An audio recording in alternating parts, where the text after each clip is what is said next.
conversación fuera de la clase. Así que, bienvenido Gonzalo, muchísimas gracias. Adelante, el micrófono es todo tuyo. Muchas gracias, Jorge. Muy buenas tardes a todos, amigos. Un gusto de saber que están ahí. Y bonito probar. Pido disculpas desde ya en todos los posibles errores que pueda cometer en mi comunicación, porque esta es mi primera experiencia a través de este sistema. Así que, pero estamos felices, encantados de probar, de innovar. Y Jorge ha sido un gran maestro para ver cómo meternos en este mundo. Entonces, voy a partir con la presentación, voy a poner la pantalla compartida. ¿La puedes poner tú, Jorge, o la pongo yo directamente? Tú directamente. Perfecto. Ahí creo que deberá compartirse. Sí, ahí estamos. Tienes que poner abajito a la derecha. Súper bien. Muy bien. Bueno, lo bueno que estás tú, Jorge, contestándome o hablándome al otro lado, entonces así esto no es un monólogo, porque siempre un monólogo es muy aburrido. Ojalá que sea interactivo también y también hacernos cargo de las preguntas. Puede que haya algunas preguntas que calcen para temas que puedo comentar más tarde o que se los voy a explicar y en ese caso me hago más cargo cuando sea el momento o al final. Estupendo. Mira, yo te pedí autorización para interrumpirte y que los amigos también te pueden interrumpir para que esta sea una clase un poquito más ágil. Así que, si es que vamos a entrar en interacción, esto no es un webinar, no es lo típico que se hace donde el profesor habla nomás, sino que aquí es una clase interactiva donde tenemos una sala distribuida hasta México, hay gente hasta de México, así que supongo que tenemos gente de todos lados. Muchas gracias. Fantástico. Voy a tratar de hablar un poco mejor de lo que hablo habitualmente también, modular un poco más clarito.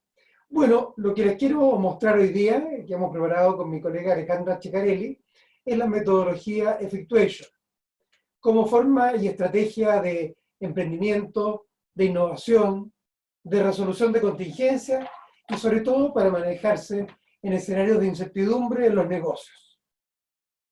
Entonces, ahí pueden ver un breve resumen de mi trayectoria. Como decía Jorge, soy profesor de la Universidad Católica y presidente o CEO de Proteus, y me toca ser director de varios grupos empresariales y profesor. He sido en la Católica hoy en día, antes en la UDD y en la Universidad Adolfo Ibáñez de Chile. Tengo más de 25 años de experiencia en estos temas, para resumirlo de alguna manera. Bueno, y mi doctorado es tengo estudios en Francia, en Estados Unidos y en Inglaterra. Vamos entonces a esto, que es algo bien práctico y, como van a ver, es bien práctico, entretenido y fácil de seguir. Bueno, acá voy a partir por contraste. Si uno piensa en la lógica de la gestión estratégica que hemos aprendido y enseñado todos, incluyéndome, siempre te dicen, tú tienes que tener tu objetivo claro, tienes que saber lo que quieres, tienes que saber lo que estás buscando. Entonces, en función de eso, busca el objetivo del principio. Cuando tienes alternativas para poder desarrollar ese objetivo, prioriza en función de los retornos esperados. Articula un plan de negocios y haz un análisis competitivo, por supuesto, todo esto para poder predecir un futuro incierto. Y los resultados y capacidades que no tengas, ocupa los que tienes y obtén los que te estén faltando. Esta ha sido la manera como tradicionalmente nos hemos entendido, y de hecho este modelito lo recoge, en que yo parto justamente con una visión de una oportunidad desde el inicio, identifico la oportunidad para un producto, una firma, un mercado, hago mi análisis competitivo, hago mi estudio de mercado, desarrollo un plan de negocio y adquiero recursos para poder identificar a los stakeholders apropiados para implementar el plan. Y en la medida que el entorno va cambiando, que las circunstancias van cambiando, bueno, yo me voy adaptando. Así es como el mundo se ha entendido o se había entendido tradicionalmente. Esto es lo que... Gonzalo, un segundo, te voy a interrumpir un segundo, ¿me escuchas? Dime, por supuesto, ¿Sí? encantado. Este es el modelo que las escuelas de negocios tradicionales enseñan. Hasta el día de hoy. Este es el modelo que cuando hablamos de emprendimiento la gente piensa que se tiene que hacer así, ¿no es cierto? Tal cual. Ya. Exactamente. Que es el modelo predictivo, el proceso predictivo. Exactamente. Y de hecho, gran parte de este esfuerzo de difusión que tú y nosotros estamos haciendo tiene que ver con demistificar y cambiar algunos paradigmas y mitos que en realidad es lo que se enseña, que yo también lo he enseñado por muchos años, pero que efectivamente no sirve para el mundo de la innovación y del emprendimiento. ¿Cómo van a ver ustedes? Esto sirve para cuando estamos en contextos conocidos, con alto nivel de certidumbre, en que el futuro se parece al presente y se parece al pasado. Y ahora lo que vamos a buscar es una manera de aproximarnos al futuro, cuando el futuro es incierto y desconocido. Perfecto. Listo. Ahí queda claro entonces el contraste, ¿no es cierto? Sí, claro. Muy bien. No, está avanzando la...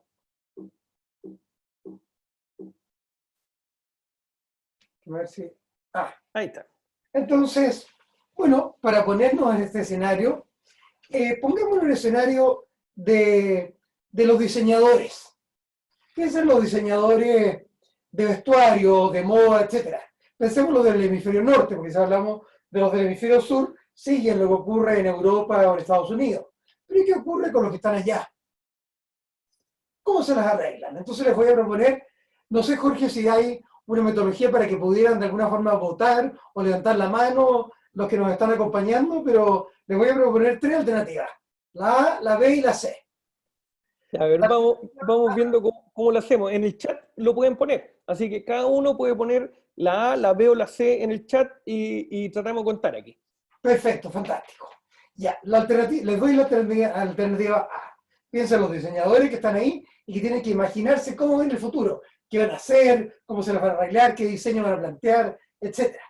Entonces, la alternativa A es que los diseñadores creativos son gente con una intuición, con una capacidad de detectar las tendencias de la temporada venidera.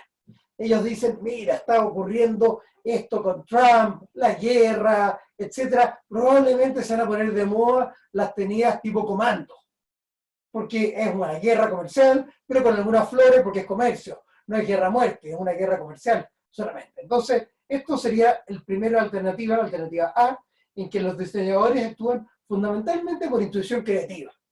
Ok. Vamos a la alternativa B. La alternativa B es que los diseñadores en realidad tienen una mentalidad más bien de ingeniero. Se apoyan, en Big Data, en métodos cuantitativos y cualitativos para poder modelar y predecir las preferencias por la moda futura. Entonces procesan datos, cruzan analíticos. Primero creativo, lo segundo analítico. Ya. ¿Y C? La alternativa C es que los diseñadores no tratan de predecir ni de intuir, como planteaban las dos primeras alternativas, sino que tratan de controlar y de imponer la moda que viene. De alguna forma se las arreglan para tomar el control de la moda en vez de intentar predecir. Esa sería la alternativa C. Entonces, listo, ahí yo puse las 3. ¿De qué estamos hablando? La respuesta que sale. Ya, la C pasa a ser la más votada. Todo el mundo ha dicho C, C, C. Alexander dice, Gabriel. ¿Están dateados entonces? ¿Están dateados o ya no tienen nada que, no tengo nada que enseñarles en el fondo? No, Karen dijo A. Ya. ¿Quién más? ¿Alguien más que coopere? ¿Que quiera participar? A ver, vamos viendo. Paulina dice, somos secos. Seco, absolutamente. Bueno, Marcelo Molina, otro C, pero la mayoría votó C. Votó C, muy bien, y está muy bien, es la respuesta correcta, efectivamente. Ahora, ¿cómo lo hacen estos emprendedores, estos diseñadores para poder hacer C? Porque una cosa es decirlo, que de hecho están en lo correcto. ¿Cómo se las arreglan? Y la verdad que la respuesta es que es imposible predecir la moda que viene. Es algo que no solamente es un futuro desconocido, sino que no conocible. Por lo tanto, los diseñadores ganan a través de controlar y moldear los gustos, en vez de intentar predecirlo. Para eso, ellos se apoyan en gente como la que vemos en la imagen allá. Ellos tejen relaciones con estos influencers, estos influenciadores, fashioners, estos líderes de moda y otros, y a través de eso, en vez de intentar predecir, que sería imposible, lo que están haciendo es controlar, forjar y controlar. Y por lo tanto pueden decir que la moda, pueden establecer la moda como un hecho consumado. En vez de insistir, insisto, ellos pueden prescribir, decir, así es como debes vestirte, ¿Por qué? Porque así se visten esta y aquella y la de más allá. O sea, hay una pauta entonces, impuesta. Hay una pauta impuesta, pero, y acá es muy importante, ¿cómo lo imponen? A través de redes. A estas redes las vamos a llamar muy pronto, le vamos a llamar redes efectuales. Pero vamos viendo de a poco cómo se va desarrollando esto. Oye, Gonzalo, hay un Alexander pregunta que qué sucede con el enfoque de Big Data que usa, por ejemplo, H&M, la retailer. Eso es Big Data para efectos de poder hacer sus compras en sus tiendas. Pero acá están los diseñadores, los que proponen la alternativa. Los otros son los que vienen en el eslabón siguiente. Okay. Y ahí sí, la Big Data tiene mucho sentido. Ahora, sin duda, el origen de esto viene en el control que se hace a través de estos influenciadores. Estupendo. Y esa es la palabra clave que vamos a estar usando en esta clase, que tiene que ver con el control. De hecho, bien. Acá simplemente planteo y dejo ahí ciertas ideas solamente, que el modelo tradicional, basado en una visión estrecha del diseño como análisis, planificación y posicionamiento, que está muy anclado en la economía, tiene que ser repensado para escenarios de incertidumbre. Y ahora lo que vamos a estar mostrándoles es un modelo nuevo de gestión estratégica, entendido como diseño creativo, anclado en disciplinas como el arte, las humanidades y también la ciencia. Veamos cómo funciona esto. A los amigos de México, de Argentina, de otros lados que hayan, por favor, háganle una señal a Jorge si encuentran que estoy hablando muy rápido para ir hablando más claro. No, díganme si es que necesitan subtítulos en la parte inferior, por favor. ¿Perdón? Si necesitan subtítulos en la parte inferior. Eso solo para Hollywood, Jorge. Cuando hagamos esto allá. Ya, bien. Vamos entonces. Predicción y control. Este cuadro que les presento acá tiene en estos 4 cuadrantes los énfasis o en la predicción, más bajo, más alto, ¿no es cierto?, en el eje vertical, y el énfasis en el control, más bajo, más alto.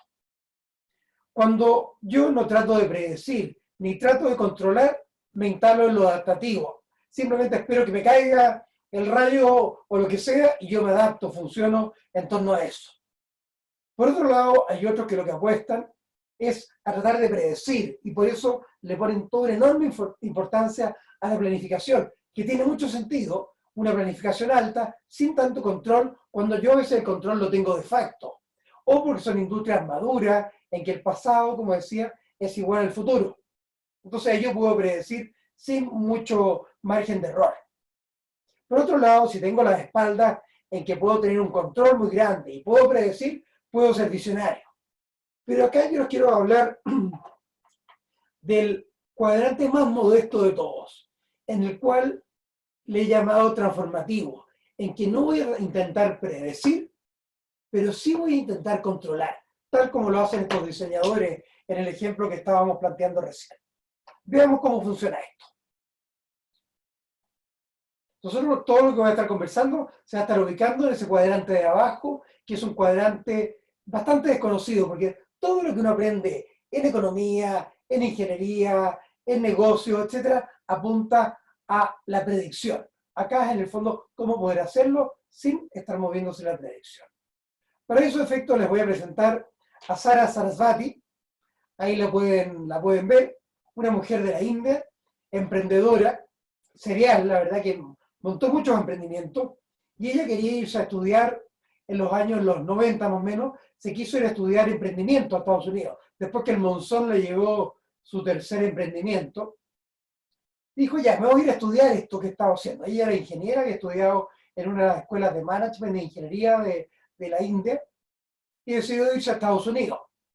Pero se encontró con que nadie daba cursos de emprendimiento. Y de hecho, originalmente solamente logró entrar a un máster que había en emprendimiento, que lo tenía Carnegie Mellon. Carnegie Mellon, podríamos hacer una presentación completa con la historia de esa universidad, que es muy interesante. Solamente por ahora les puedo decir que la primera aplicación del Internet de las cosas se hizo en Carnegie Mellon. Carnegie Mellon, Gonzalo, es el centro robótico del mundo, ¿no? Exactamente, la primera aplicación de inteligencia artificial y uno desarrollo. Y de hecho, ahí ella se encontró con este personaje, con Herbert Herb para los amigos, o Herbie para los más amigos, Simon. Herb Simon es un personaje que ganó todos los premios en economía, incluyendo el premio Nobel de Economía. Además, se lo considera uno de los padres de la ciencia política, de la psicología cognitiva, y es probablemente la persona que más derecho tenga a llamarse el padre de la inteligencia artificial. Ese fue el tutor de Saras. En conjunto, ellos escribieron una serie de libros, incluyendo el último que conozco ahí, que fue escrito por el presidente Babson College. Babson College, que es la escuela número 1 de emprendimiento del mundo, en algún momento se dio cuenta que todo lo que estaban enseñando se les estaba quedando un poquito obsoleto. De hecho, si ustedes entran a la página de Babson, dice, el mundo necesita una nueva definición de emprendimiento. La estamos escribiendo acá, dicen ahí como medio, para ser parte de esto, obviamente, ¿no es cierto? Pero en el fondo se dan cuenta de que tienen que poder actualizarse. En mi caso, vengo enseñando esto de alrededor de 10 años, me lo recordaba en LinkedIn, de hecho, alguna de mis alumnas, y de hecho, hace alrededor de 5 años atrás, tuve la oportunidad de conocer a Saras, ahí estábamos en el Círculo Ártico, si ven la foto, hay mucha luz detrás, eran las 11 y tanto de la noche, esas noches eternas, en el fondo, que hay ahí en una de las puntas de Noruega. Y espero traerla a Chile muy pronto, la verdad. Vamos a ver si resulta. Bueno, Saras y Simon decidieron investigar, estudiar cómo pensaban los emprendedores expertos. Querían ubicar a gente que tuviese una trayectoria muy destacada. Para esos efectos reunieron originalmente a 27 personas que habían fundado compañías. Las habían liderado por 10 o más años. Las habían sacado a bolsa y eran empresas que estaban entre los 250 millones de dólares en venta y varios billones.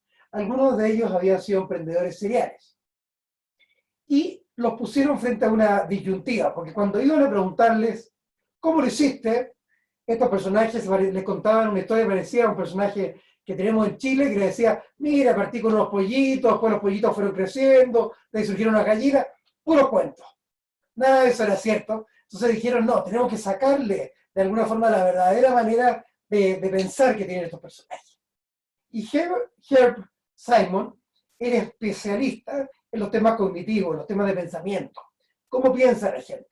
Por lo tanto, desarrollaron una especie de protocolo para poder capturar el pensamiento de las personas sobre la marcha. Los hacían pensar en voz alta, tomar decisiones en voz alta.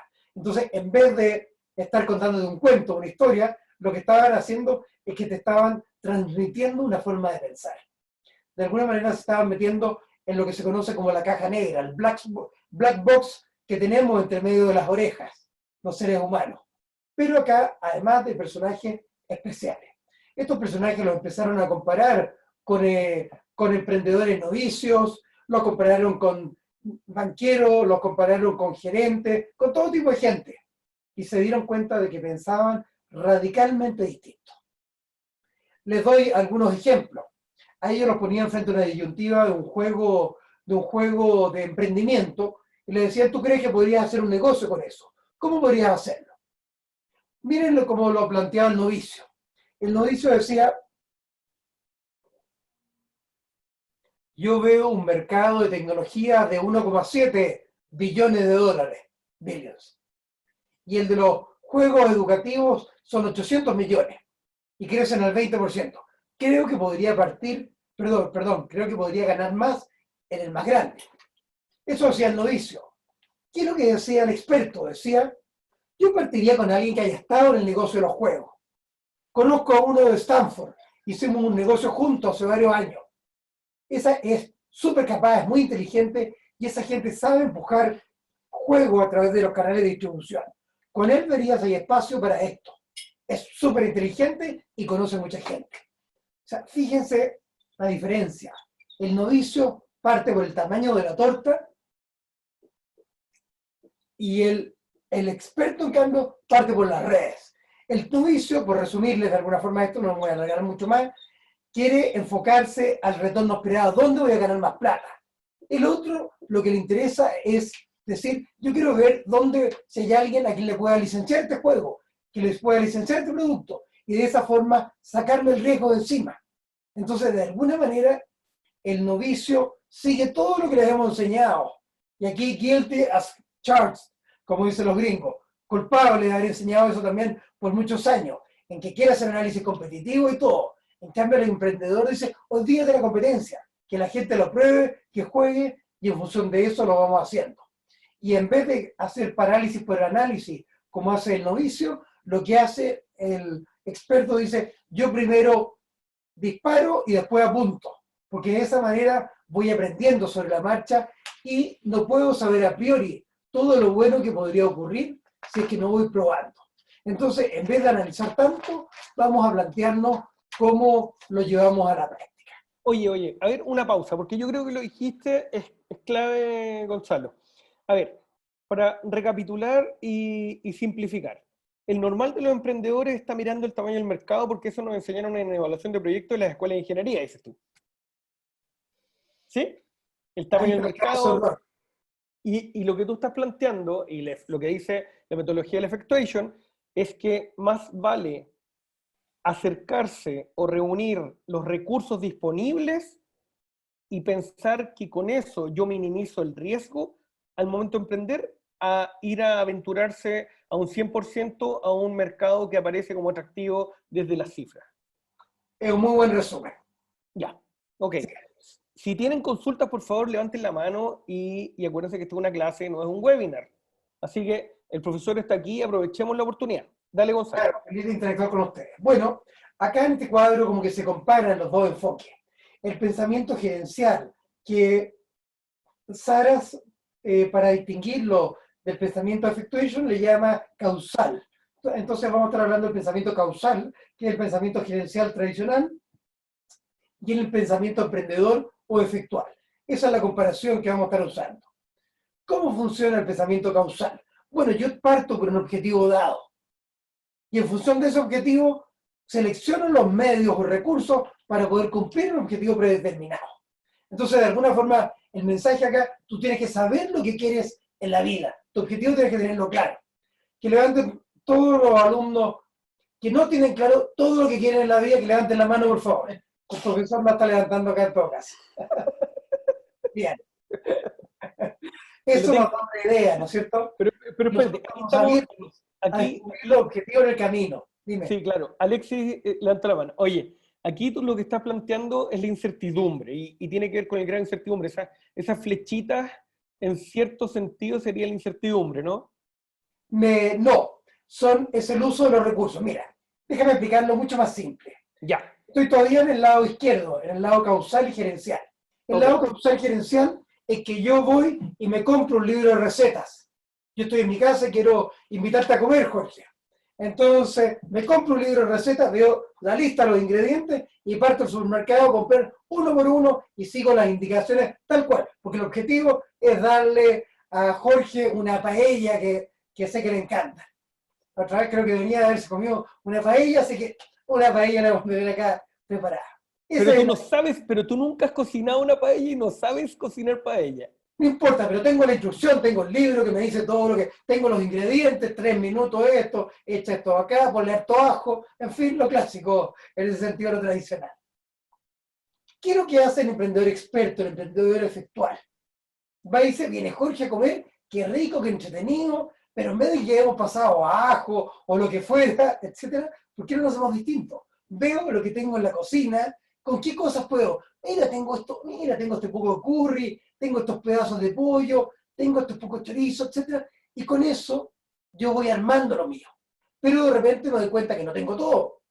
Entonces le pego una llamada a Jorge, en la avenida, por favor, ¿por qué no te traes un buen aceite de oliva, o te traes ahí un azafrán o alguna cosita tú me dices, no tengo eso, pero tengo clavo de olor, ya tráelo, no hay problema. Y ahí vamos armando. Entonces, digo, ya viene Jorge, tengo algunas cosas, Jorge me trae unas pocas, pero todavía me faltan. Pero ¿sabes qué? Al frente de mi casa vive, de hecho, cierto, una mujer muy simpática que da clases de cocina. ¿Por qué no le invito a que se suba a la comida? Y así seguro que me voy a la segura y le digo que traiga algunas cosas. Entonces la llamo, oye, Fanny, ¿puedes venir? Etcétera. Me dice, sí, pero estoy con unas amigas. No te preocupes, Fanny, que venga tu amiga. Estoy seguro que a Jorge le va a encantar conocer a tu amiga. Entonces se empieza a armar ahí una red en que no solamente vamos combinando insumos y productos, sino que vamos trabajando con lo que tenemos. Y al final ya no salió una paella, salió una mezcla, salió una especie de asado chilote, ¿no es cierto? Una mezcla de cosas, y por lo tanto, con los medios dados, y eso es lo que trata de mostrar el lado derecho del cuadro, con los medios dados yo me imagino distintos efectos, y a través de corredores efectuales, o sea, ir incorporando a gente, voy cambiando el objetivo, en vez de tener un objetivo fijo. Entonces, el mensaje de fondo es, en vez de partir con un objetivo tan fijo, cuando hay verdadera incertidumbre, es una locura. ¿Cómo vas a saber lo que viene? Parte mejor por lo que tienes en tu cocina, por tus amistades, por la gente que te puedes ir vinculando, y con ellos imagina lo que podrías construir. ¿Se entiende, Jorge? Sí, a ver, esto sería como, en vez de generar una estructura fija con lo que es un plan de negocio, por ejemplo. Un plan de negocio es lo que te está diciendo en el papel lo que se va a hacer los próximos 12 meses sin saber siquiera cómo me va a ir. Entonces, lo que tú estás proponiendo es, ok, partamos. Y dependiendo de los escenarios que surjan, dado los medios disponibles, vamos a ir mutando y yo podría decir cotejando o ajustando los objetivos, ¿no? De hecho, los objetivos van a ir emergiendo, van a ser distintos. Nosotros partimos, tú y yo, por una aspiración generalizada. Queremos comer juntos, queremos compartir, queremos integrar a otra gente. Y entre los que se suman, van cambiando el objetivo y va cambiando, efectivamente va apareciendo el objetivo. Y vamos probando en el camino, ¿te fijas? Ya. Usando lo que tenemos. Mira, Nelson dice, el camino va mostrando el camino. Muy bien dicho. Excelente. Dice, y Oscar Sepúlveda, dice, ¿cómo se iguala o diferencia esta metodología a priori, sin saber más nada, con lo que se conoce como Customer Development? Como lo que se conoce como que no te escuché. Como Customer Development, con todo lo que se ocupan en estrategias livianas de desarrollo de clientes. Sí, sí. No te había entendido es bastante distinto, porque acá primero, de hecho, tu cliente puede ser tu inversionista o puede ser tu proveedor al mismo tiempo. Y de alguna manera tú empiezas a actuar con los stakeholders, con todos los agentes de interés, va mucho más allá de los clientes. Y de hecho, tú evitas ponerle una etiqueta de cliente a uno, porque a lo mejor este personaje que convertí como cliente, como te digo, se convierte en tu mejor inversionista, o en tu proveedor, incluso, o en tu distribuidor. Entonces, no partes por un objetivo ni siquiera fijo de que este va a ser mi cliente. Espero que se haya entendido ahí. Perfecto. Entonces, esto no tan solo se trata de la búsqueda del cliente entendiendo el calce producto-segmento regular que plantea el modelo y la metodología de Customer Development, sino que esto es tener partners, tener socios, entendiendo que los inversionistas, los proveedores, pasan a ser socios, stakeholders de este proyecto y van todos aportando. Te hago una pregunta que viene y dice el Juan Pablo Suet. Dice, ¿cómo establece, dice Juan Pablo, ¿cómo saber a qué gente invitar sin tener un objetivo? Perfecto, súper interesante, porque el objetivo tú lo vas a ir construyendo con ellos. Déjenme avanzar dos cositas más y va a quedar más claro eso. Pero ya, avancemos entonces, avancemos. Por ahora el único tip que te diría es acércate a la gente que te gusta. Acércate a la gente que no conoces. Parte conversando, parte viendo qué podrías hacer, qué podríamos hacer en conjunto. Porque cuando estás viendo esos medios 1, medio 2, medio 3, piensa en los medios tuyos y los medios del otro. De hecho, uno podría pensar que es más bien una locura pensar en invitar a alguien sin saber los medios que tiene. Mejor nos interactuamos, nos entrelazamos y en conjunto vamos descubriendo lo que podríamos hacer en conjunto. Pero déjenme avanzar y les va a quedar más claro, yo creo. Ok, vamos a los 5 principios que descubrió Sarasvati. El primero, ustedes ya lo van intuyendo, dice, más vale pájaro en mano que 100 volando. ¿Qué quiere decir esto? que yo parto justamente con lo que tengo en mi cocina. Parto por mi identidad. ¿Quién soy yo? Parto por mis conocimientos. Parto por mis redes. Y parto por la gente que me quiere escuchar y que está dispuesta a conversar conmigo. En función de eso voy pensando en lo que podría desarrollar. Entonces, en vez de objetivo determinado, parto con lo que tengo. A menudo cuento la historia de un hermano mío acá, que era gerente general de una empresa salmonera y propuso que desarrollaran el tema del salmón ahumado. Pero no hubo mucho interés, etc. Y bueno, al poco tiempo se salió y como era ingeniero industrial, de la misma escuela de Jorge, desarrolló su propia planta de salmón ahumado. ¿A quién le iba a comprar el salmón? Porque una cosa es que tú lo ahumes, pero otro lo tiene que producir. Adivinen, a sus propios empleadores previos, entre otros. ¿A quién le iba a vender el salmón ahumado después? Obviamente a los mismos clientes que tenía en Japón, en Alemania y en otros lados. Entonces, en vez de entrar al negocio de inmobiliario, por decir algo, a lo que fuera, que podían haber oportunidades, él partió en su metro cuadrado, en su ámbito de conocimiento. Entonces aprovechó su expertise como ingeniero, sus contactos, sus redes, sus vínculos. No partió en otro lado. Eso es lo primero. Y fue vinculándose con distintos actores para poder construir esto. Ese es un esto, Gonzalo, el ejemplo aquí es súper concreto y es venir y decir que si es que tú eres panadero, es sumamente complejo que llegues a tener una clínica de estética. Exactamente, exactamente. Tuve un estimado alumno en la UDD, era un médico español, que había tenido una constructora en España, había tenido hasta una pequeña aerolínea, etc. Obviamente una vez que reventó toda la burbuja en España, los negocios reventaron. Terminó llegando a Chile, hizo el MBA, de hecho ahí nos conocimos, y hoy en día, después de escuchar Effectuation quizás, hoy en día tiene una clínica en Chile, una clínica de cirugía estética y temáticas parecidas. Entonces, está mucho más cerca de su carrera, de su profesión, más que del retorno esperado, que es el segundo concepto al que quiero pasar. Perfecto.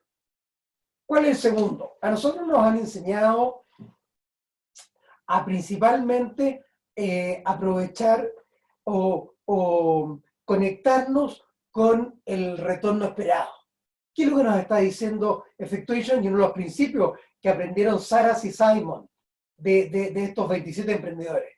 Se dieron cuenta que esta gente, en vez de pensar en el retorno esperado, recuerden la típica evaluación de proyecto, yo ordeno todos los proyectos, ¿no es cierto?, del mayor retorno esperado al menor, ¿no es cierto? Acá es al revés, yo parto por los de menor pérdida, menor riesgo, y de ahí voy extendiendo mi nivel de riesgo.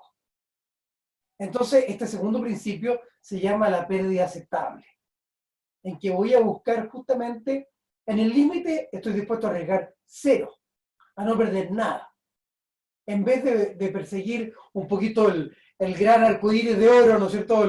Con el oro al final, el gran arcoíris del retorno esperado, yo parto por lo que estoy dispuesto a perder. Voy al casino y esto es la cantidad de fichas con las que o la cantidad de plata que voy a poner en juego, en vez del retorno esperado. ¿Se entiende? Estupendo. Entonces, cambiamos aquí la variable, entendiendo que siempre es maximizar el retorno, esto es minimizar el riesgo. Es minimizar el riesgo. O incluso más que minimizar, Jorge, porque a lo mejor el riesgo tuyo es distinto al mío. Entonces, por eso se habla de la pérdida aceptable. La pérdida aceptable para Jorge es distinta a la pérdida aceptable mía. Por distintas etapas de la vida, por lo que fuera, distintas prioridades o situaciones familiares, lo que fuera. Por lo tanto, yo defino, este es lo que estoy dispuesto a arriesgar. En el límite puede ser 0, ojo. Perfecto. No es jugar a la ruleta, donde yo al contrario, y menos a la ruleta rusa. Perfecto.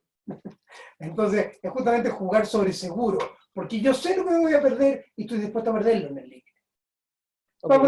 Eso significa que el nivel de conciencia respecto a los riesgos debe ser alto.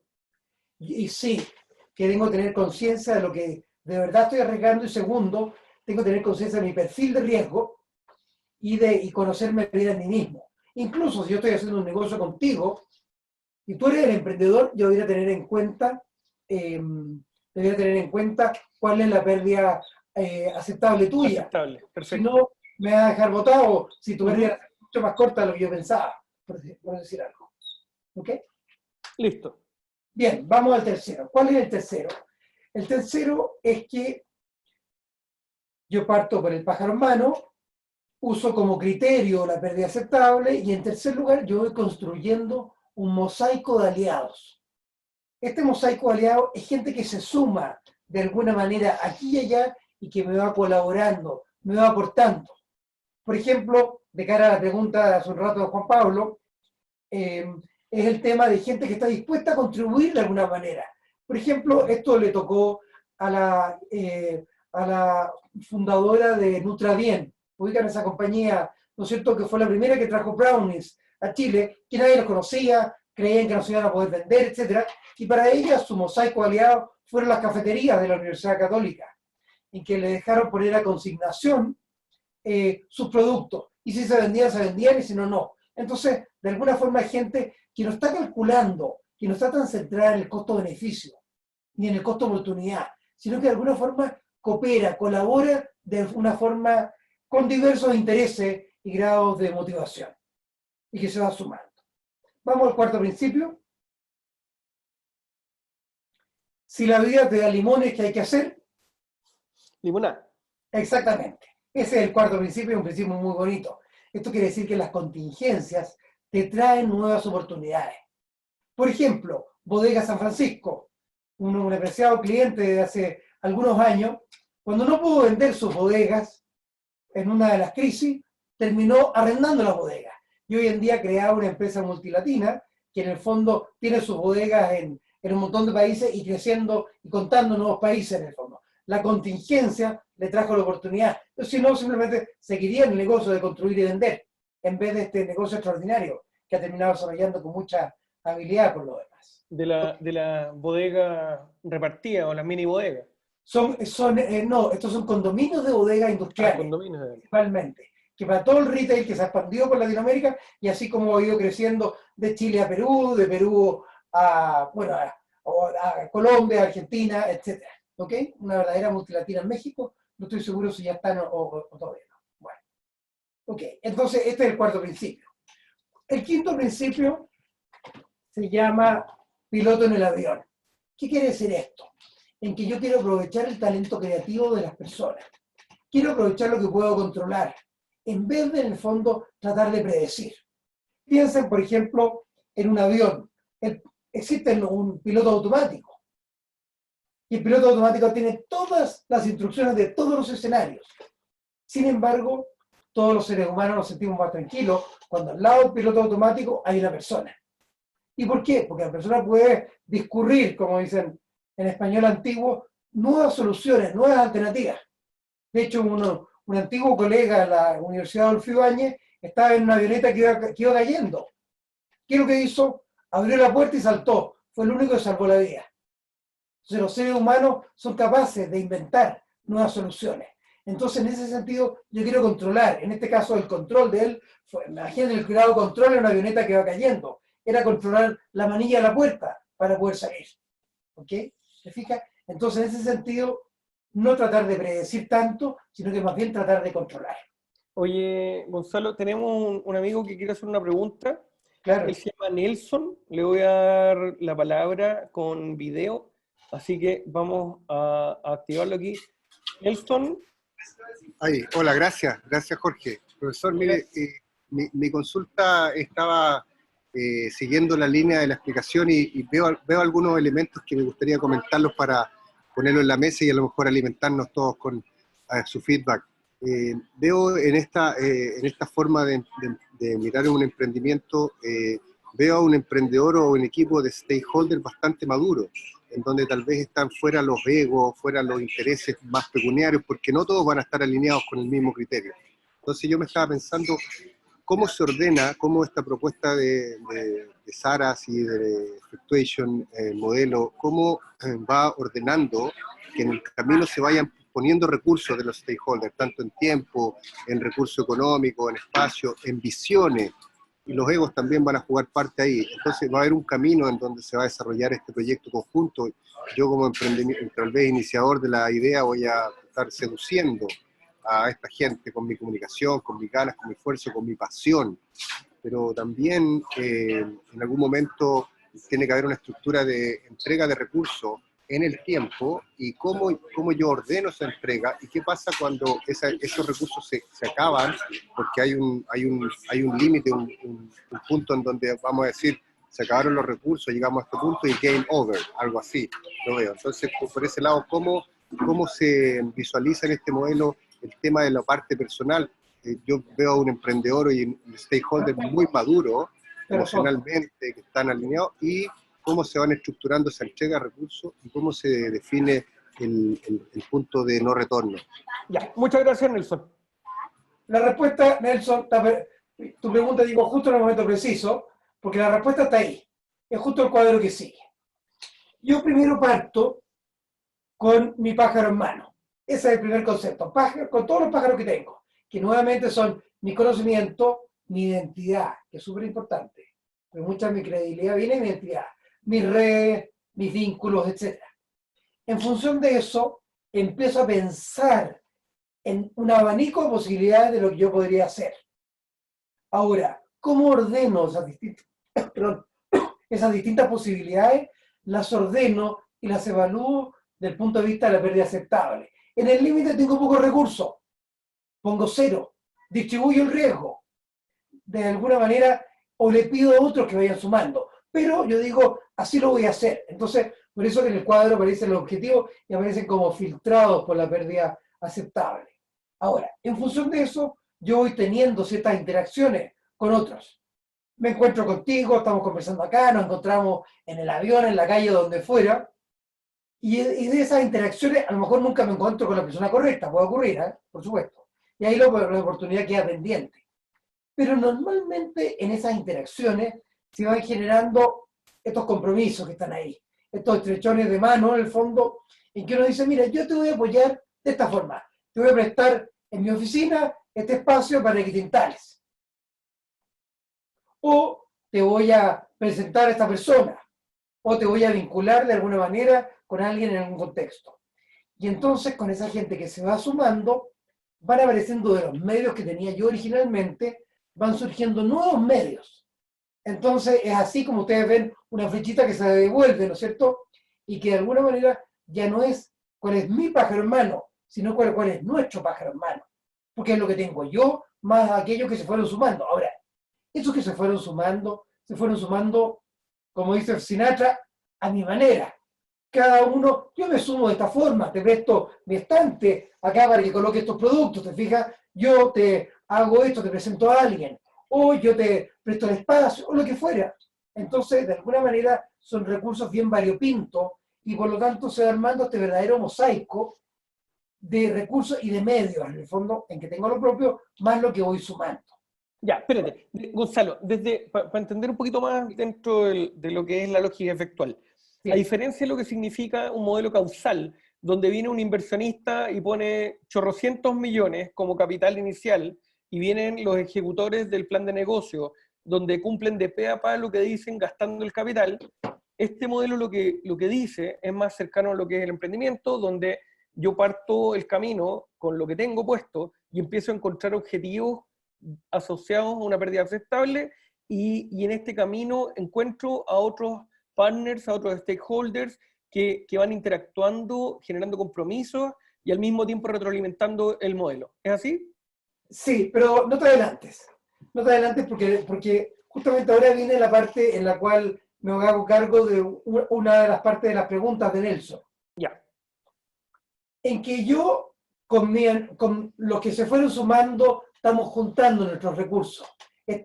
Nuestra pérdida aceptable cambió, porque una cosa es la pérdida aceptable mía, pero si estamos junto con Nelson, con Soledad Cáceres, que veo ahí, con Gabriel, etcétera, en el fondo estamos, de alguna forma, venimos de mundos distintos, por lo tanto, estamos sumando. Ahora, esto no quiere decir que estén en cuerpo y alma conmigo, sino que ayudándome parcialmente o apoyando de cierta manera, y en general un espíritu de explorar, de buscar en conjunto. Y seguimos interactuando, porque ahora son los amigos de Gabriel, de Soledad, de Nelson, etcétera, y que van generando compromiso. Ahora, aquí viene el elemento clave, y de hecho uno de los grandes supuestos de Simon, por eso le dieron el premio Nobel, entre otras cosas, Wow. que él plantea que los seres humanos somos seres dóciles o persuadibles. Y los invito a mirar una columna que me acaban de publicar en El Pulso el día sábado. Requiere doble lectura, es un poquito densa, me han dicho varios, pero que les ha gustado igual. Y justamente ahí se hace cargo, explico un poquitito más el tema de la docilidad y doy algunos ejemplos que estamos dando. También en LinkedIn la pueden encontrar porque subí la columna si me pinchan por LinkedIn. Entonces, ¿qué quiere decir esto que seamos dóciles? Quiere decir, Nelson, de que yo no voy persuadiendo a otros.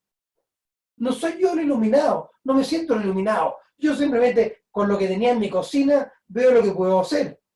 Pero la Fanny que vive al frente mío está trayendo un montón de ingredientes y productos distintos y tiene otras ideas. Y viene con sus amigas, que viene con su marido, etc. Viene con otros ideas y por lo tanto yo también me dejo persuadir. Y esa es la segunda pelotita azul que pueden ver ustedes, en que no solamente los que se suman me traen nuevos medios, sino que hacen surgir nuevos objetivos. ¿Se entiende? Súper bueno.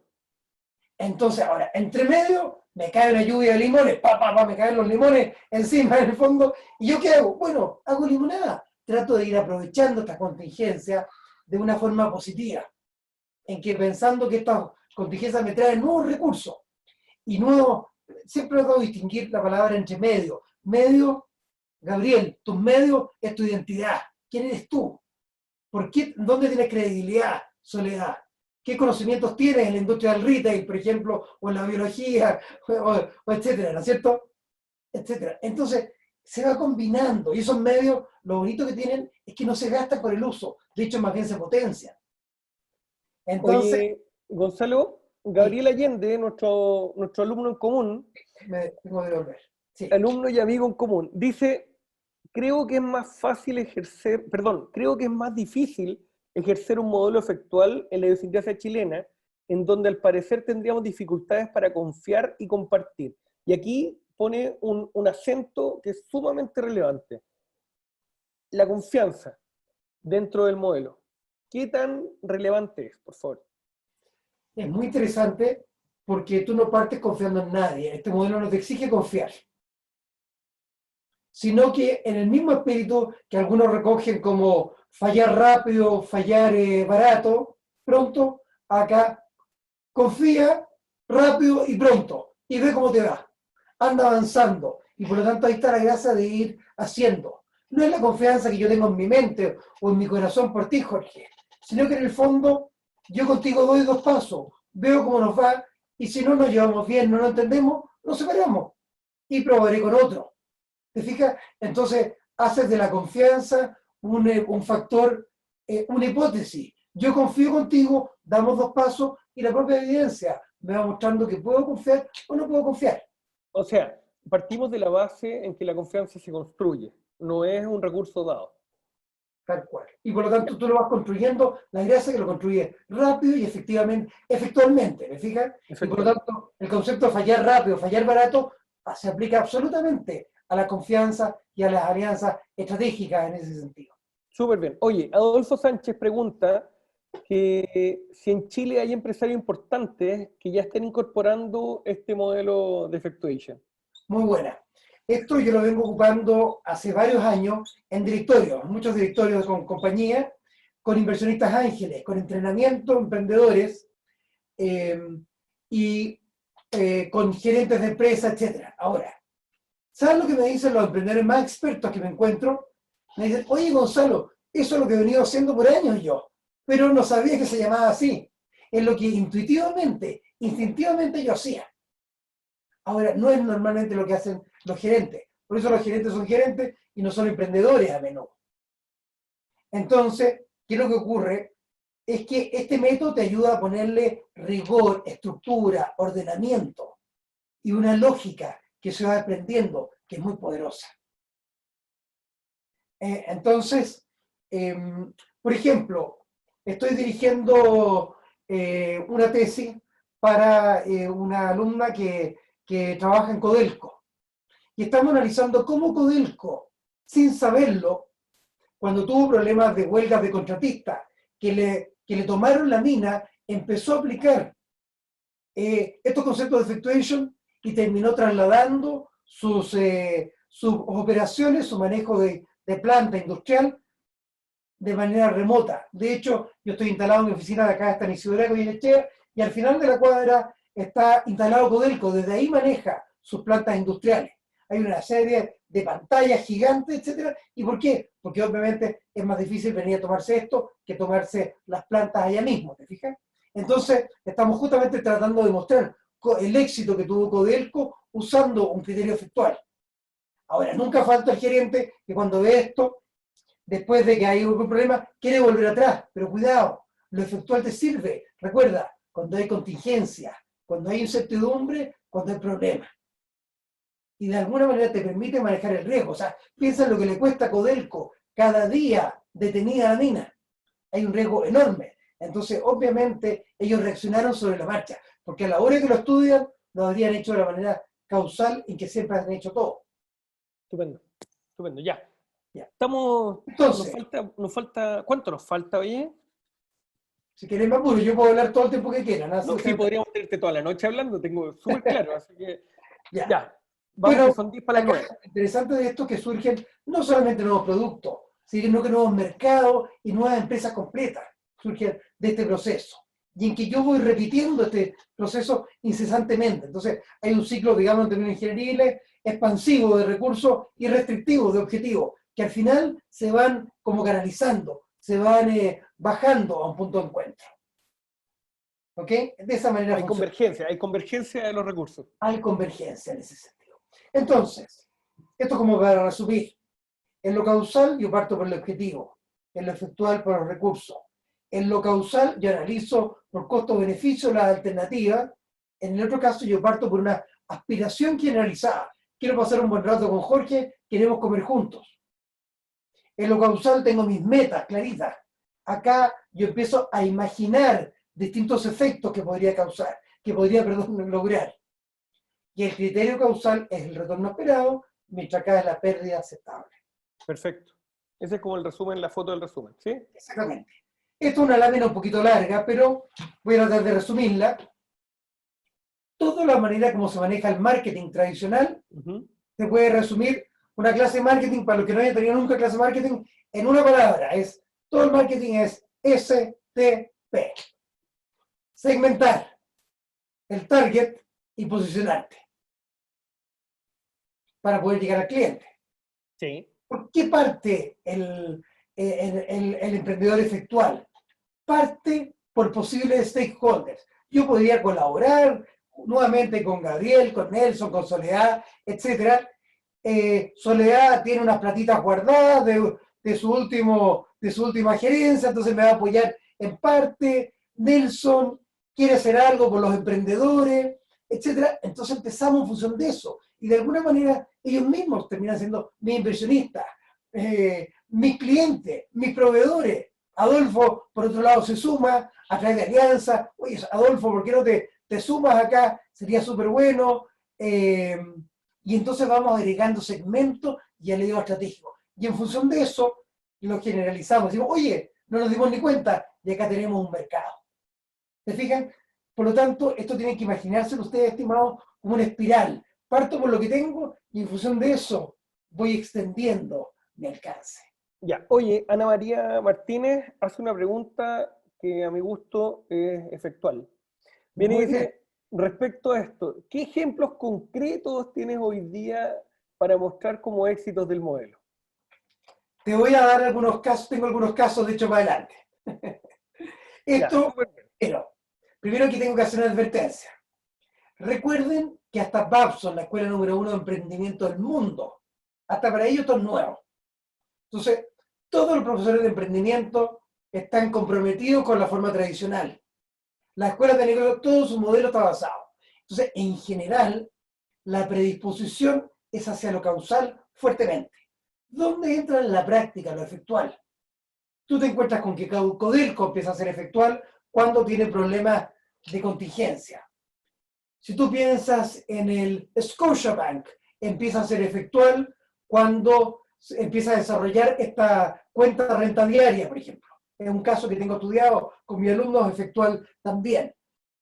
Estoy con otra alumna del Magíster de Ingeniería, viendo cómo la Fundación para la Innovación Agraria está ocupando técnicas efectuales ahora para poder manejarse cara al futuro.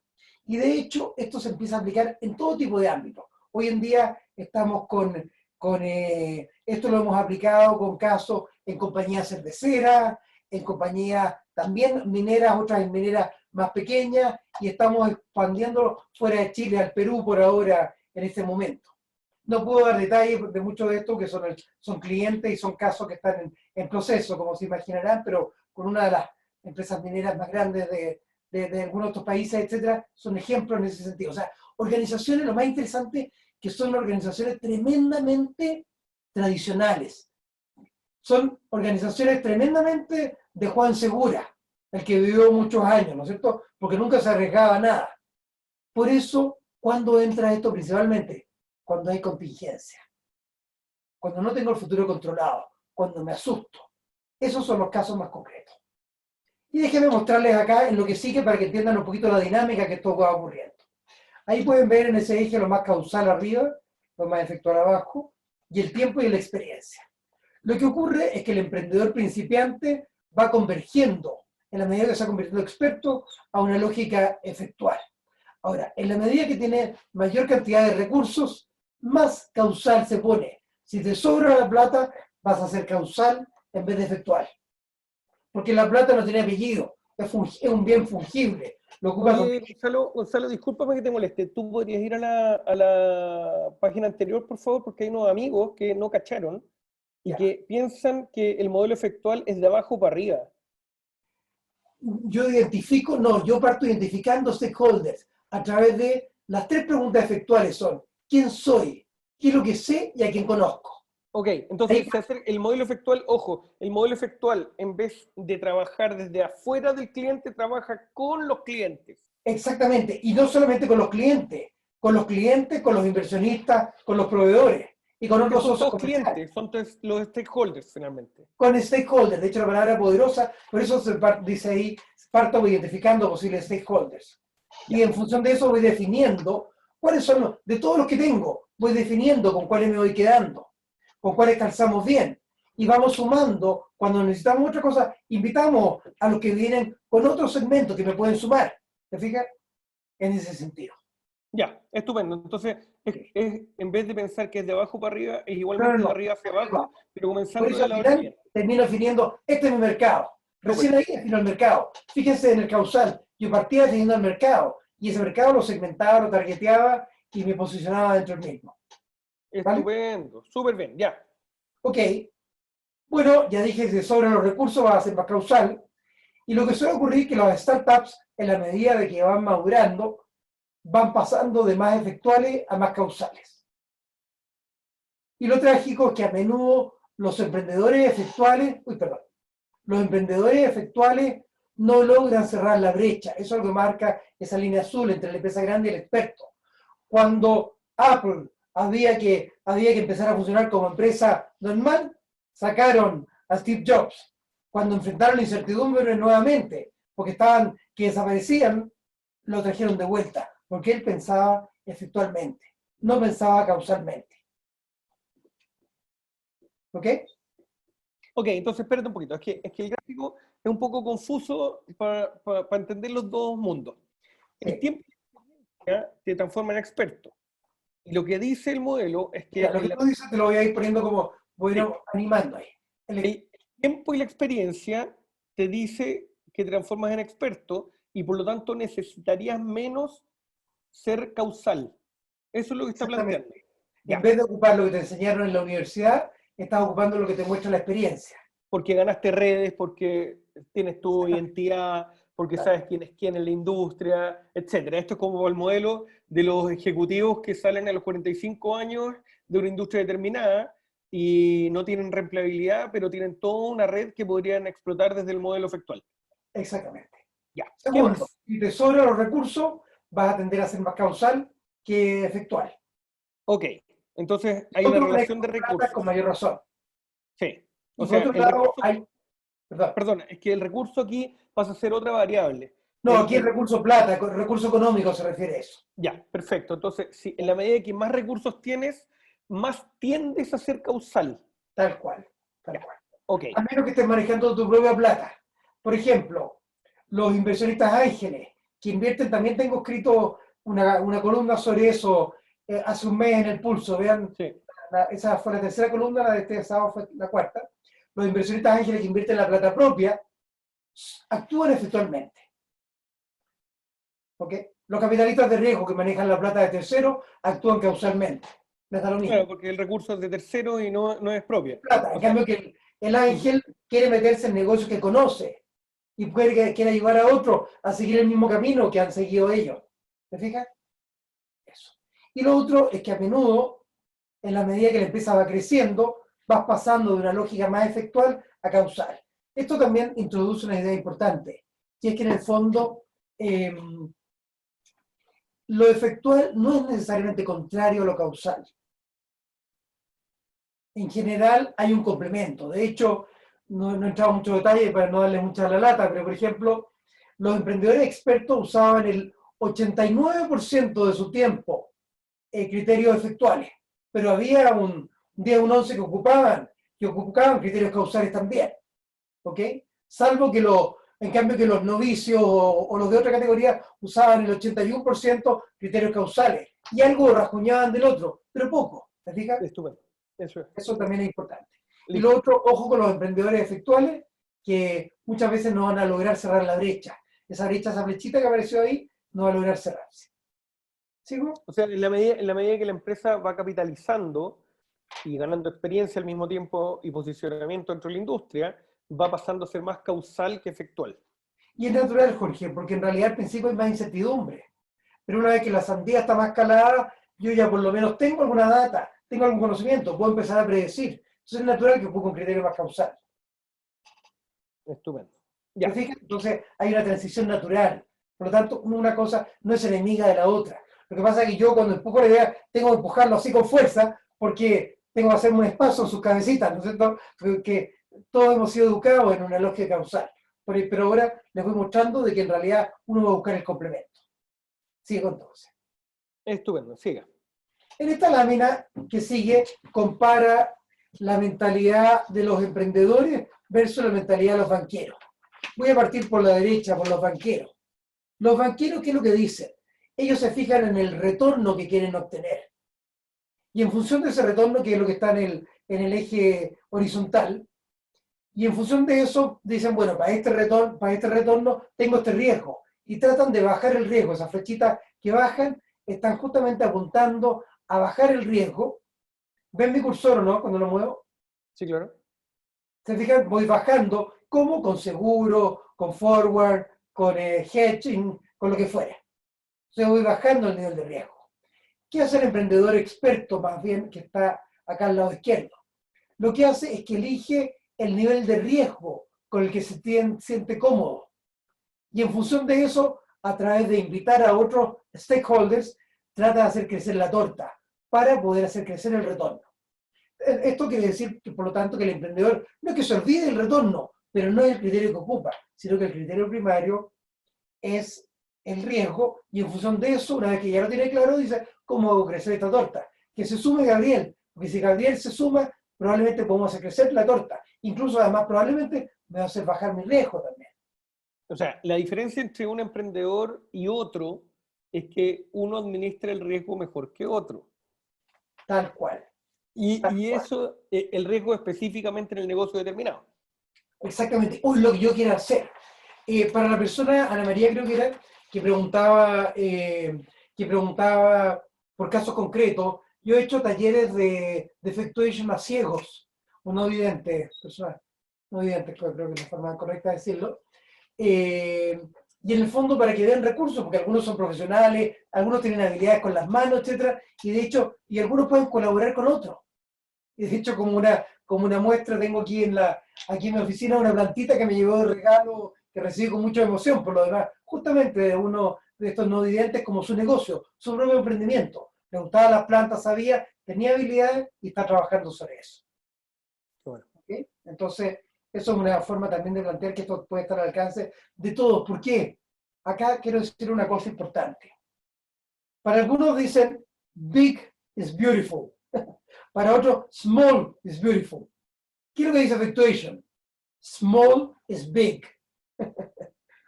Porque yo parto pequeño y no me importa. Porque sé que estoy viendo a lo mejor una empresa grande, solo que está en su etapa aún de gestación en que aún es pequeña. Perfecto. Sigo. Bueno, acá les quiero mostrar algunos ejemplos y casos para que vean qué es lo que implica cuando uno ocupa estos criterios de una forma y otra. Entonces, acá les voy a mostrar un modelo focalizado de App Music y un modelo de negocio simultáneo de la empresa Image. ¿Ok? App Music es una empresa muy interesante. Fue la primera empresa que puso música en Internet. En los años, ahí pueden ver los años, estamos hablando aquí en el 98, por ahí más o menos. El primero, incluso tuvo una tremenda fortaleza. Y es que una vez que entró el Departamento de Protección del Consumidor y de marcas de Estados Unidos, los llamó para que ellos los asesoraran en establecer una regulación. Entonces, imaginen, estimados, el mejor de los mundos. Entro a un negocio y una vez que estoy dentro, establezco la regulación para que no entre nadie más en el negocio. Claro, definir tu propio monopolio. Claro, entonces definir tu propio monopolio, muy bien dicho. Por lo tanto, esto que dice ahí, en ese cuadro que dice BM1, es el business model, el modelo de negocio número 1, original. Y de hecho parte con eso. Fue fantástico, le fue extraordinario a Music, porque logró atraer a inversionistas que decían, qué maravilla, yo tengo invertido plata en esto, lo otro, pero no tengo música digital. Entonces, como que de alguna manera me completa este pedazo de mi portafolio, de mi cartera de inversiones. Por lo tanto, le pusieron mucha plata en realidad, originalmente. Los talentos que se fueron a trabajar con ellos, fascinados, decían, yo con esto voy a desafiar a los sellos discográficos, que era la manera tradicional en ese sentido. Entonces, de alguna manera tuvo un temprano compromiso con un modelo de negocio y lo mantuvo muchos años. Por lo tanto, capitalizó las ventajas de ser el primero, de mantenerse delante de los rivales, además poniéndole una regulación, una clara propuesta para los stakeholders, para los inversionistas, para los talentos, etcétera, para los clientes también. Maravilloso. Por lo tanto, si uno mira el riesgo-retorno, un crecimiento inicial extraordinario. Sin embargo, obviamente estaba apostando con todo. Entonces había un riesgo de no supervivencia a largo plazo, que había que medirlo. Dejemos la foto de AdMusic un segundo y pasémonos a otro caso. Y después lo vamos a ir mirando, los vamos a ver en paralelo. Este es el caso de Image. Image es muy interesante. Esto, recuerden, BM son business models, son modelos de negocio. Mira lo que hace. Esto es una empresa que era de la primera que de alguna manera pues, como que podía escanear la fruta, componentes automotrices, productos médicos, etc. Entonces, fíjense, desde el año 1 tenía modelo de negocio 1, al tiro estaba con el modelo de negocio 2, y en paralelo, si se fijan, en el año 2 estaba el modelo de negocio 2, el 3, el 4, el 5, había como 7 modelos de negocio distintos. ¿Se fijan? Simultáneo. Simultáneos, experimentación simultánea. Entonces, es como un portafolio de búsqueda de modelos de negocio simultáneos locales. Este sábado, cuando escribía el tema local, tiene mucho que ver con esto. De hecho, pensaba en este ejemplo, que no lo nombré porque me lo recortaron en la edición del diario, pero en el fondo, justamente en ese sentido, que yo experimento, testeo, genero un poquito de caja con las cositas que voy probando. La ventaja es que aprendo rápido, porque no estoy aprendiendo en un solo modelo, estoy aprendiendo en varios al mismo tiempo. Hago inversiones escalonadas, no estoy jugando con todo, estoy identificando modelos viables. Ahora, si lo miramos desde el punto de vista del riesgo y retorno, tengo menor crecimiento inicial, obvio, porque me estoy repartiendo entre varios modelos de negocio distintos, obviamente, ¿no es cierto? Sin embargo, tengo una mayor probabilidad de sobrevivir. Por lo tanto, si miramos ahora qué ocurrió con AdMusic, una vez que se le acabó la plata, empezaron recién ahí a desarrollar modelos de negocio el 2, el 3 y el 4. Pero el problema es que los inversionistas decían, sí, pero yo te puse plata para el modelo de negocio 1, no quiero el 2, no me interesa a mí, que era venta de conciertos, etc. Ni menos el 3, que era venta de música por correspondencia o lo que fuera. Entonces, a diferencia del otro caso, que incluso cuando ya le fue bien, sigue probando. Hasta el último momento, sigue probando nuevos modelos de negocio. Eso es Effectuation. ¿Se fijan? Entonces... O sea, es entender, a ver, para ponerlo, porque estos son ejemplos gringos de hace 20 años, pero hoy día, esto significaría que tú comienzas con un negocio y luego tú mutas en la medida que sigues actuando con el mismo modelo, pruebas unos nuevos modelos complementarios para asegurar supervivencia y minimizar riesgo, ¿no? Tal cual. Mira, déjame que te cuente un caso que se está jugando hoy en día en Chile. Ya, pero espérate, Gonzalo, hay una pregunta de Ana María Martínez que dice, ¿cuál es el límite del modelo efectual? Dice, de pasar a vender zapatos, ¿cuándo puedo terminar importando tinturas para cueros? Dice. De hecho, este fin de semana me acabo de encontrar con Felipe Johnson, que trabajó mucho, le capaz que algunos de ustedes lo conozcan, en la industria del retail, vendiendo zapatos para foros, para varias de las empresas del grupo. Y hoy en día, no voy a repetir el término que me dijo, pero soy un mercenario. Traigo de China lo que quiera, incluido tinturas de cuero, me podría haber dicho. No me lo dijo, pero perfectamente me lo podría haber dicho. Sí. ¿Y por qué lo ocupó Felipe? Su vínculo que tenía en el mundo de los zapatos y ampliarse a un mundo distinto. Estupendo. Si un negocio aquí, Felipe, quiero mi 10%, por favor. Ya. Déjeme, pareciera que tendría que ir como cerrando algunos conceptos. Sí, porque ya estamos en la hora, profesor. Ya, ok. Entonces, déjame, porque tenía varios ejemplos, voy a ir saltando. Entonces, tenía un ejemplo de una startup en Uruguay, tenía uno en Chile que está viviéndose hoy en día. Que a ver el caso chileno, revisemos el caso chileno. Ya. Se tentó nuestro anfitrión. Esta es una startup galardonada que requería financiamiento para poder iniciar la producción en masa. Su producto, por respetar la confidencialidad, no voy a decir lo que es, pero imagínense como una cafetera que ustedes tienen en su hogar, pero no es para producir café, puede ser para producir otros productos así típicos que uno ocupa en su cocina. Piensen los típicos 4 o 5 productos que tiene cada cocina. Y estos personajes lo que querían era desarrollar estas máquinas para que todos pudiéramos tener en nuestra casa esta especie de maquinita que hace algo que no es café, pero que todos usamos en la casa. Sin embargo, ellos ganaron en algún momento un premio Corfo, ganaron capital semilla incluso. Pero se encontraron, y tenía que ver con una pregunta que había hecho más temprano, me parece Nelson, se encontraron con que para poder generar la producción en masa, o en cierto volumen viable, etcétera, requería más plata. Corfo no les daba más plata a Capital Semilla mientras no hubieran vendido algo. Y el problema es que la plata que requerían entonces estaba entre el huevo y la gallina. ¿Se fijan? Entonces, en base a esto, ellos empezaron a usar esta metodología efectual. ¿Y cómo lo empezaron a hacer? Empezaron a interactuar primero con algunos minoristas en equipos de procesamiento, como tipo cafetera o equivalente. No lo pescaron mucho. Después, en el fondo, empezaron a buscar con gente del mundo de la degustación. Hubo buenas reacciones, pero de ahí, finalmente, los terminaron llevando a alguien que distribuye vino premium. Y ese personaje estaba interesado y está interesado en ampliar su gama. Tiene la base cliente, los clientes ya están, ¿te fijas? Y en el fondo se dieron cuenta de que en conjunto podían empezar a producir estos productos junto con el vino, entregarle otra cosa que podía poner en botella.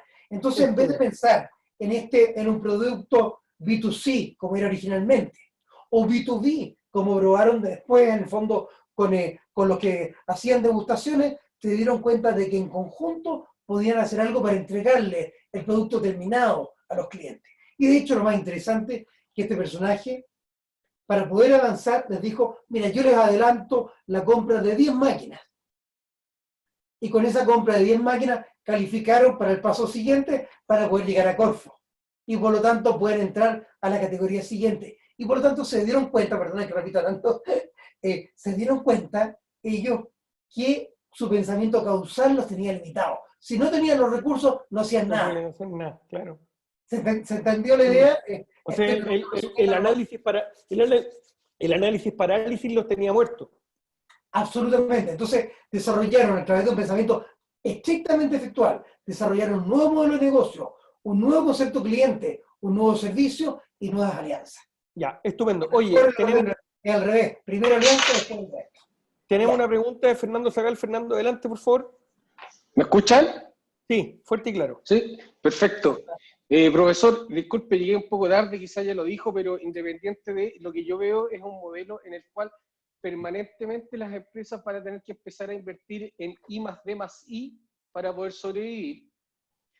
Pero en un mercado como el chileno, donde no es tan grande, independiente de que hoy día los mercados sean mundiales, transversales, que existe Internet, igual hay un tema de recursos para probar. Quizás por eso es un poco más difícil. ¿Cómo implementaríamos esta teoría en el mercado chileno, si usted lo ve? Inicialmente me refiero, porque puede ser prototipable, pero es un poquito complejo, dado que acá somos un poquito más tradicionales. Bien. Bueno, primero no es una teoría, es simplemente cómo piensan los emprendedores expertos. Uno. Segundo, yo en el límite, Fernando, yo digo, ¿cuánto estoy dispuesto a poner? Porque parto por mi pérdida aceptable. Con los pocos recursos que tengo, y a lo mejor yo pienso en una empresa, estoy en mi área, y en mi área no tengo muchos recursos. Por ejemplo, la historia de una cervecera que quería desarrollar todo un tema, un panel de degustación. Entonces, ellos no tenían muchos recursos, pero se dieron cuenta de que a lo mejor, en vez de un panel, lo que podían hacer era capacitar a su gente. Y por lo tanto, en vez de ocupar solamente sus recursos, fueron a tocarle la puerta a recursos humanos o a personas que le dijeron, oye, nosotros tenemos un presupuesto de capacitación. Y empezaron lo poco que tenían ellos, más lo que tenían los otros, y empiezan a hacer cosas. Y vamos de a poco extendiéndolo. Entonces, esa es la gracia que tiene esto. En que yo tengo mi riesgo acotado, porque voy siempre funcionando con la pérdida aceptable. Obviamente, la pérdida aceptable se va modificando. Ahora, la mejor receta, incluso mejor que la pérdida aceptable, es la piedra en el zapato. Y quizás eso sería el principio que hay que partir poniendo, el principio cero que hay que partir poniendo en Chile. Voy a hacer un aporte académico, a lo mejor con la piedra en el zapato. ¿Por qué digo eso? Porque en el fondo, cuando yo tengo la piedra en el zapato, que no me la logro sacar, y estoy que me corto la pata por sacarme ese dolor que me tiene trastornado, yo estoy dispuesto a probar. Estoy dispuesto a salirme de lo tradicional. Estoy dispuesto a buscar. O sea, piensa Codelco, que agarró a su gente, la metió en un avión y se la trajo acá a la carrera, antes que le tomaran la planta. ¿Te fijas? O sea, ahí no había tiempo para el parálisis por análisis. Así funciona esto. Ya. Muchísimas gracias. ¿Continuamos, profesor? Para que vayamos cerrando. Sí, para ir cerrando. Hoy tengo como 2 o 3 láminas de cierre. Entonces, ¿qué es lo que no es de Effectuation? No es ser visionario, sino ser pragmático. Este es puro pragmatismo.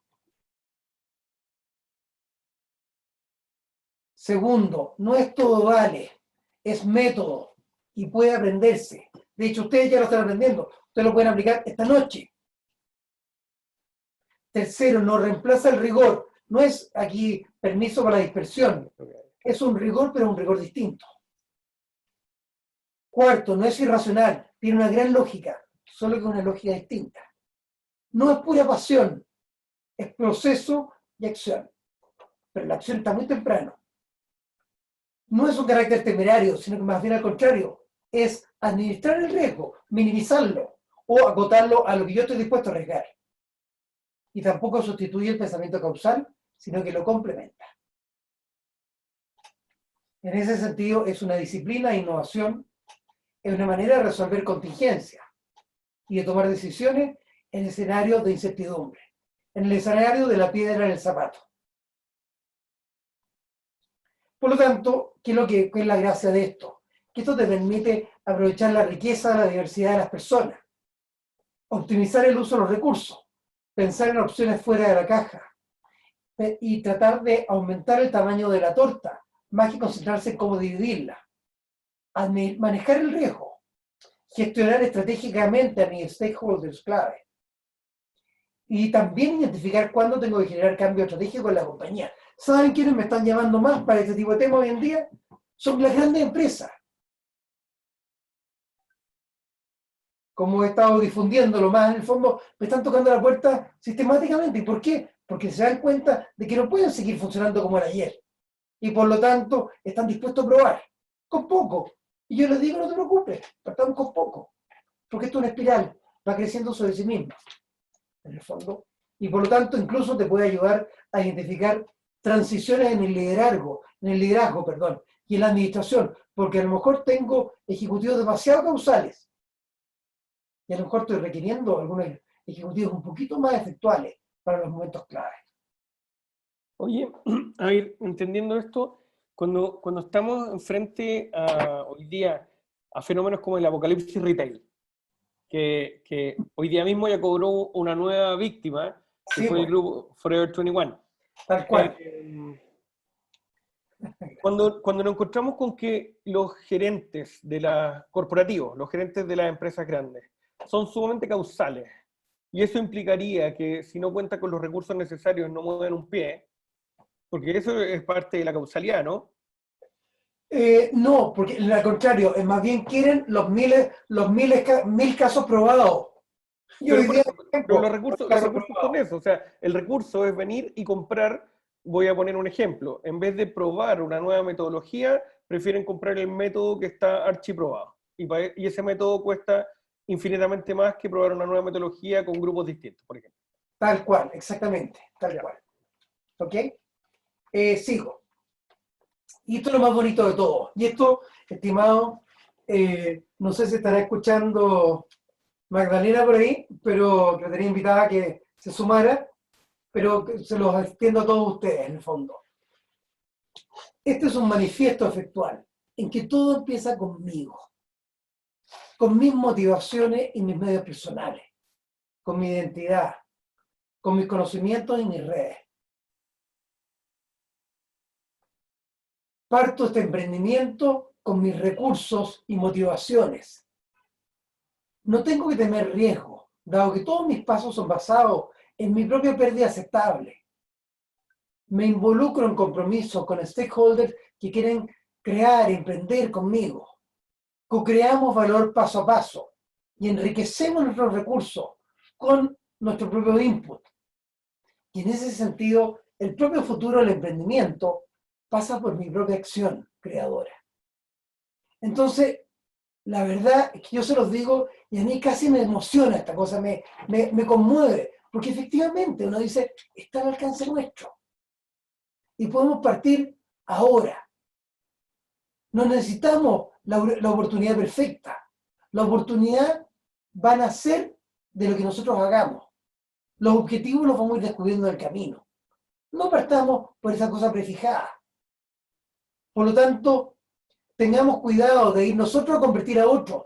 Dejémonos convertir. Y ahí está el concepto que escribo en la columna, que pueden ver en el LinkedIn de Proteus, en la cual, ahí están todas las columnas que estamos hablando, y otras cosas más. En el fondo, yo estoy partiendo con el hecho que yo soy dócil, soy persuadible, y otros también. Por lo tanto, persuadámonos juntos. Es como un baile, como diría Maturana, ¿te fijas? De interacciones. Segundo, también hablo de esto en la columna que pueden consultar ahí. En vez de jugarme al todo o nada, como Ad Music, que terminó quebrando, yo voy jugando con este emprendimiento que voy probando. Y este concepto que hablo, que se llama la cuasi descomponibilidad. Quiere decir que yo descompongo y de alguna forma tengo un pequeño riesgo acá, otro poco para allá y otro poco allá. Pero no es que haga todo aparte, sino que tengo elementos comunes que cruzan. Y el aprendizaje de acá lo traslado allá. En que yo de alguna forma descompongo, pero no descompongo completamente. No hago todo independiente, sino que voy buscando esta integración y esta experimentación. ¿Ok? Y lo tercero es que vamos creando en conjunto el futuro.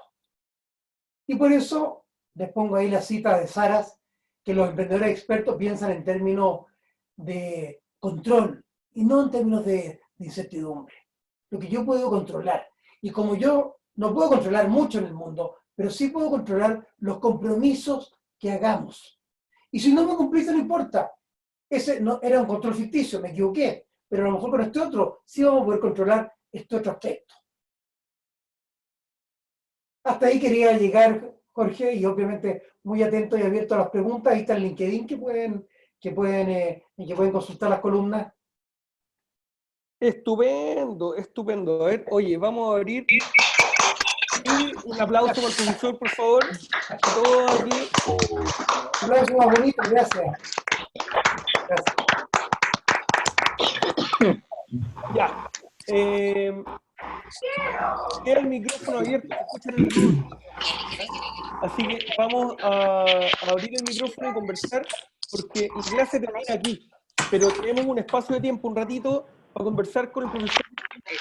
Vamos escuchándonos entre todos. Así que, oye, Gonzalo, muchísimas gracias por todo y por todo lo que estás presentándonos. Y ahora vamos a concluir la clase. Pasamos a la Greta. Así que muchísimas gracias. Encantado, Jorge. Muchas gracias a ti por la paciencia, por traernos de camino y una oportunidad preciosa de compartir con ustedes y ojalá quedemos vinculados. Yo, la verdad que he escrito todas estas ideas, estoy aprendiendo, estoy aplicando, estoy desarrollando con todo mi equipo. Entonces, por favor, conectémonos en las redes porque es una oportunidad también de aprender en conjunto y de compartir. Yo trato de compartir todo lo que puedo. Súper bueno. Muchísimas gracias. Y ahí está su LinkedIn y la empresa Proteus. Así que aquí se termina la clase. Muchísimas gracias. Pero nos quedamos acá conversando. Feliz.